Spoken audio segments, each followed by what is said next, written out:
Okay, let's talk about decision making. Okay, when we say decision making, basically there are two types. No, you have your long-term decisions and you have your short-term decisions. Okay po. Now, when we say short-term decisions, this is also known as your short-term differential or relevant cost analysis. Pag long-term, these are your capital budgeting decisions. Okay? Ano yung mga pinagkaibahan ng mga to? When we say short-term, normally, the life or the duration or the effect of the decision is less than 1 year. Okay po? Or the normal operating cycle. When we say long-term or capital budgeting decisions, normally the duration, okay, is more than 1 year, okay, or the operating cycle, whichever is longer. So, yun yung mga differences nila. Aside from that, capital budgeting decisions no, normally will include more, more money, ayan. And because of, the duration and the amount involved, okay, we expect that for capital budgeting decisions, mas mataas yung risks involved as compared to short-term or relevant cost analysis. Ayan, or short-term decision. Anyway, our discussion is focused on relevant costing or short-term decisions. Okay. Now, these are just some of the examples. No? Ayan, you have your sell or process further, special order. These are just the basic. And sometimes, you have the combination, no? Like for example, make or buy and special order. Ayan. Or let's say, sell or process and scarce resource. Ayan. But if you know or you understand no these basic types of decisions, okay na po tayo sa combinations. Anyway, there are some concepts that you have to remember before we go to the details. Okay, first, only the relevant costs and or revenues are those expected future costs. That's one, and they differ across alternatives. Okay, in short, these are your avoidable future costs. Okay po. Now, this is already discussed last time, no? Why are they considered as relevant, the avoidable cost? Well, because, syempre, it makes a difference. Ayan, so if it doesn't differ across alternatives, then it's not relevant. Okay? Or for example, it is a past or historical cost. Ayan, yung tawag natin doon ay sunk cost. They are already incurred, therefore they cannot be avoided. They are considered as irrelevant cost. Opportunity cost can be avoided. Okay? Therefore, they must be considered. So, what are opportunity costs? Again, these are actually benefits. Benefits that are forgone by choosing another alternative. So, they can be avoided. Therefore, they are relevant. Okay? Computation will include quantitative factors. Ayan. But, analysis will include qualitative factors. Siyempre, if you're going to come up with a quantitative analysis, you can only use the costs and revenues, di ba? Pero still, there are some items that cannot be measured in terms of money but are considered as relevant in decision making. Like for example, if we're talking of, let's say, a make or buy decision, okay? Making the product may be cheaper for us but it will be faster if you buy it from an outside supplier, diba? So ayun. Or for example, in a accept or reject decision, no? It may be beneficial for us to reject the offer from a customer, but diba? What about your relationship with the customer? Okay, so ayun, you have to consider that. Also the quality, no? Like for example, in make or buy, although it's easier, no? It's cheaper. It's cheaper to buy. Kaya nga lang the quality of the products that you buy, will be lower than the one that you are making. So, ayan, kailangan i-consider natin yung mga yan. And of course, sometimes uncertainty may be relevant, especially for those, kunyari, in capital budgeting, o ayan, or for contingent transactions. O, di ba? So, yan, summary na yan ng mga basic concepts. Let's talk about the types, no, or the decision models. Starting with the sell or process further. What is this? Okay, normally, the question is, should joint products be sold at, split off, or processed further? You know, in a production, kunyari, in a production line, kunyari, that's your production line, and then at some point, no, at some point, your process will come up with two or more products. Okay, you have product A and product B, no? Like for example, sardines. Ayan, sardines. Dito, you wash the fish, you cook. Ayan, and then at some point, you will have Spanish sardines, and then you have your sardines in tomato paste. Di ba? So, magiging dalawa sila. Your Spanish sardines can become, let's say, special hot Spanish sardines, or it can become, let's say, fried Spanish sardines. So the question now is, are you going to sell your Spanish sardines as is, or are you going to process that further? Okay, so yung mga ganong type of decisions, that's your sell now or process further. So how do you decide, no? Ignore all joint costs. What are joint costs? Okay, these are costs that are incurred, no, in the process up to the split off point. That is your split off point. The point where you will come up with more than one output. So, yun po yung split off point. So, ayun. All costs incurred before this point is considered as irrelevant. Okay, you process further if the incremental revenue exceeds the incremental cost. Okay, so if it's the other way around, you sell it as is na lang. Okay, so those are your decision guidelines. Next, okay, you have your special order. Normally, the question is, well, are you going to accept the special order? Okay, if the customer is asking for a discount price. Diba? Ganito yan eh. Kanyari, normally, your product is selling at 50. But then some customer would like to buy 100 units. Ang dami. Kaya nga lang, sabi niya, since I'm going to buy 100 units, can you just sell it to me at 40 pesos instead, at 50 pesos? So, yan. So, are you going to accept that special order? Diba? So, what will be our guideline? If the regular sales are not affected, this means that you have enough capacity, no? You accept the order when the revenue from the order exceeds the incremental costs. So, parang ganun na naman, no? If the additional revenue is more than the additional costs. Diba? Sounds familiar? In finance, this is actually your axiom number 4, incremental analysis. Only what changes counts. Okay, so yun. Anyway, going back to special order. Fixed production costs are usually irrelevant, di ba? Unless, no, this fixed cost is directly attributed to the special order. Like, for example, okay, the customer would like to have, let's say, 100 units of your product. Kaya nga lang, kaya he's asking for a special, let's say, a mark or a logo. So, you have to buy a certain machine. Yan, yung fixed cost related to that will be considered as relevant. Okay? Next, you have make or buy. Very easy. Okay? Should a part be manufactured or bought from a supplier? So, ayun. Are you going to make, produce, di ba? Or are you going to buy? So, what's our decision rule? You choose lower cost option. Cost to cost lang to because there are no revenues involved. Okay? Fixed costs are usually irrelevant unless, okay, there are avoidable fixed costs. Okay? And opportunity costs are relevant. Okay?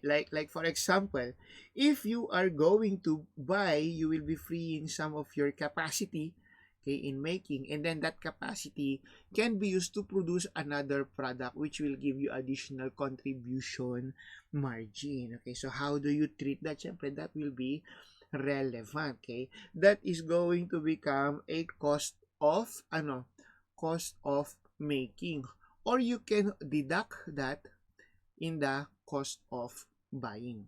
You get the difference, and that will be your deciding factor.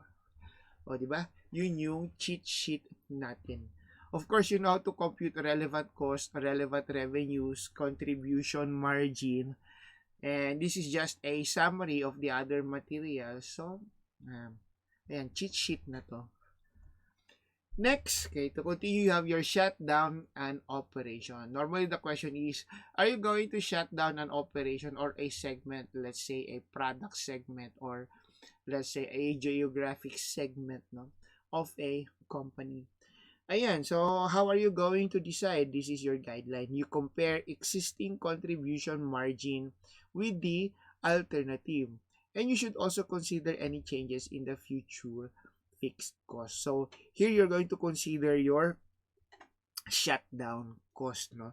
The difference in your fixed cost, okay, by shutting down. Okay, ano yun? For example, you have a fixed cost of 10,000. If you shut down, your fixed cost will be reduced to 6,000. So you now have a relevant fixed cost of 4,000. Okay, so that one is relevant, and this is your shutdown cost, of course.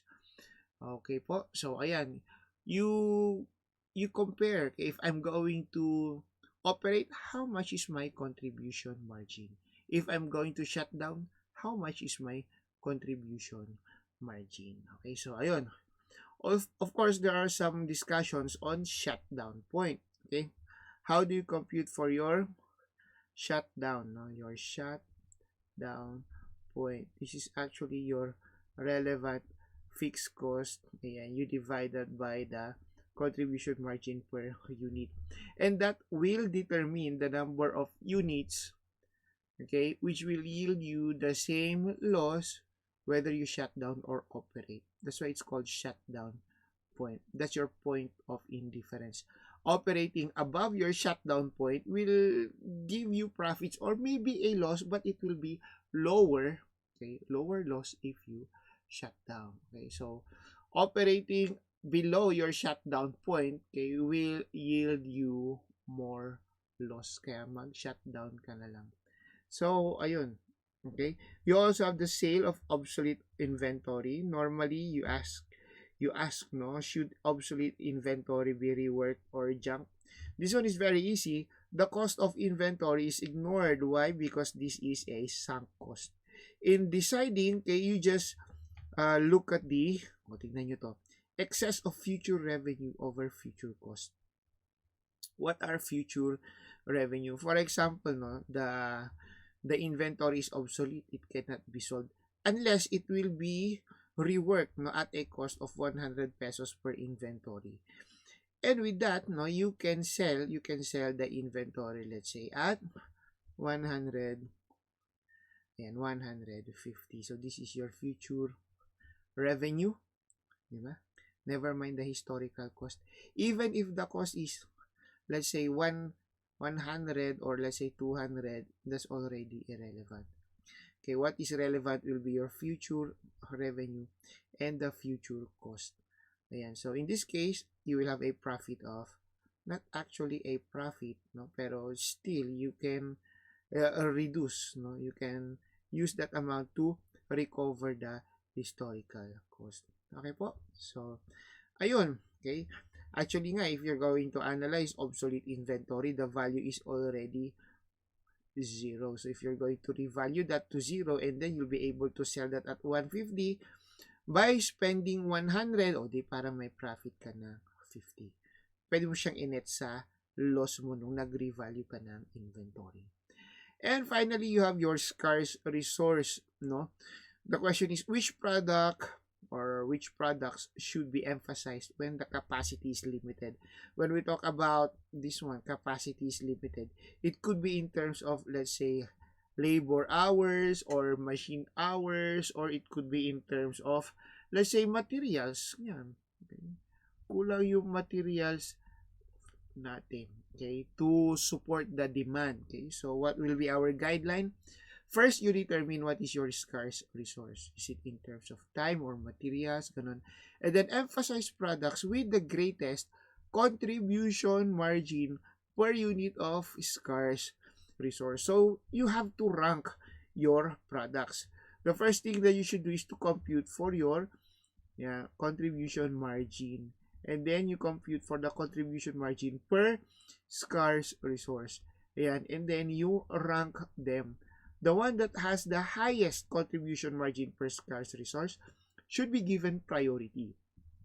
Now, you should only produce up to the demand, no? Up to the market demand, because producing beyond the demand, okay, will give you products that cannot be sold, okay? So ayun, like for example, if you have three products, A, B, and C, okay, you computed for their contribution margin, no? At let's say 10, 8, and 5, okay, and the materials, assuming that's our scarce resource, no? The materials for each unit is, ito ay 4, ito ay 2, ito ay ano ba, 3. So if you try to divide that, no, napasubo ako magko-compute. This one is 2.5 pesos per unit of scarce resources, assuming hours na lang. So per hour na gagamitin mo sa material ni A, you will have 2.5. 8 divided by 2, you have 4. And then 5 divided by 3, that is 1.4 ba? Ayan, 2 over 5, that's 40%. I think it's 1.4. Or 1.666.666. Mag-compute na nga lang tayo. Asan ba yung calculator natin? Ayan, so you have 5 divided by 3. Ayun, 1.66667 pala. Okay, so burahin natin. 66667. Okay, so you prioritize this B followed by A and then followed by product C. Okay, so bakit ba ako nag-compute? Yes. Assuming there is no market limit and any number of units you produce for your products will be sold. Walang market limit, okay? Mataas yung demand, okay? You use all your number of hours in producing B. But if there is a limit, let's say the demand for B is only 10 units, and then this one is 20, and then this one is 30. So you produce B muna, okay? Produce 10 units of B. If there is still some resources available, then that's the time you produce 20 units for A, and the remaining available resources will be used to produce product C. Okay, so ayun. The determining factor will be the contribution margin, not per product, but per unit of scarce resource. Okay, so ayun. Now, in analyzing, there are two approaches. Okay, you have your total versus incremental approach. We'll have an example by choosing this type of decision, special order. So you have a company that manufactures coffee mugs. Expected annual volume of 100,000 mugs per year is well below full capacity of 150. That's the full capacity. This is the normal capacity. So currently they are producing at 100 units. Normal selling price is 40 and the manufacturing cost is 30 per mug. Okay, you have 20 variable and 10 that is fixed. Total fixed manufacturing cost is 1 million pesos. So ibig sabihin 1 million pesos. So that is your fixed divided by 100 mugs. Ibig sabihin, your fixed manufacturing cost is, 10. 1 million divided by 100. Selling and administrative expenses are to be 500. 300 for the fixed and 200 variable. So, if you try to divide, 300,000 divided by 100 mugs, so that will be something like 3 per unit. Okay, so, ayun. A catalog company offers to buy 25,000 sets for 27. Okay, sa inyo, bili nga ako pero babayaran kita ng 27 instead of, ayun, 40%. No extra selling and administrative costs would be caused by the order, and the acceptance will not affect the regular sales. Okay, so let's see. 25,000. Okay. Their maximum capacity is 150. They're currently producing 100. So, tama ba? Yes. The idle capacity, which is 50,000, is more than enough to absorb 25,000 additional units. So, the question is, should the offer be accepted? Okay, so if you try to go back, okay, for special order, if regular sales are not affected, like in our example, okay, accept the order when the revenue from the order exceeds the incremental costs. Okay, and fixed costs are usually irrelevant. So let's try to analyze this. So ayan, lumit lang siya. So what are the relevant costs in this case? Number one, ay ano ba? First, let's use the incremental approach na lang muna. Using the incremental approach. Sana kasi sinulat ko na lang. Diba? Pero ayan, using the incremental approach, we just focus on the difference of the difference in the revenue and the difference in the cost. So, what is the difference in the revenue or incremental revenue? That will be additional 25,000 sold at 27, no, not 27,000. Ayan, at 27. Okay, so pag kinalculator mo to, 25,000 units times 27 equals 675. You now have 675. And then what about your incremental cost? So what are the costs that are relevant? Syempre, fixed costs are irrelevant. So we just focus on our variable production cost. Oh, ayan. So you have variable production cost of 20. So what about your variable selling and administrative expenses? Well, special order na to eh. Okay, you're not going to incur additional selling expense. So you use 20 times 25,000 units. Kasi di mo na siya ma-market, di ba? So this one will be 50. Ay, hindi. 500. So you have 500.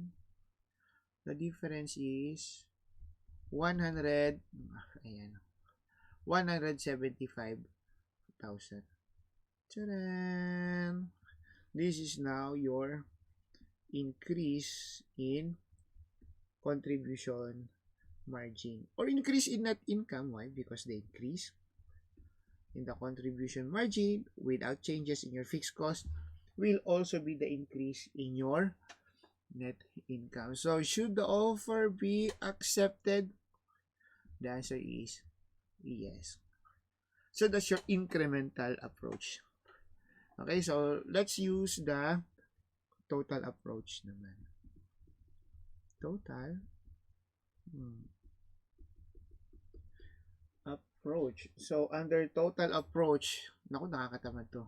Pero I prefer this approach kasi mas malayo tayo sa error. Under total approach, you're going to compute for your contribution margin or net income if it's not accepted and if the special order is accepted. So let's say it's not accepted. Ayan. Let's start with your sales. So if this one is not accepted, you have they're selling at 100,000 times 40. Okay, so 100 times 40, this is going to be 1. 2, 3, 4, 5, 6. That will be 4 million less you have your variable cost. Okay, so at 100 units, no, it's 100,000 units pala. Ay, nako. And so at 100,000 units times, you have your production cost, which is 20. Shortcut na natin. 20, the production cost. And then what is our variable? You have 200 divided by 100. So that will be 2. Tapos, so that's your total variable cost. 22 times 100,000 units. That will be, magkano yun? 2,200,000. No. 2,200,000. Okay, no doubt. Well, nilapit ko para may space pa tayo doon. And then you have your contribution margin. This will be 1,800,000 less our fixed cost. Okay, magkano ba yung fixed cost natin? The fixed manufacturing cost is 1 million plus your fixed selling and administrative, which is 300. Okay, so that will be 1 million. 1,300,000 dapat yun. Tada! So you now have 500,000. Okay? So you now have 500,000 as your net income. If this is not accepted, so this one is without the special order. But with the special order, okay, this will now be increased by 27 times 25,000. Tama. So, madadagdagan ito ng ganyan natin 27 times 25,000. Okay, so that will be, na-compute natin kanina ito balik na tayo. Ayan, 675. So 675, that will now be 4,675,000. Now, for your variable cost, madadagdagan po ito ng 25,000 times 20. Okay, so this will now be 25 times 20. This is 500,000. Tama po. So this will now become 207.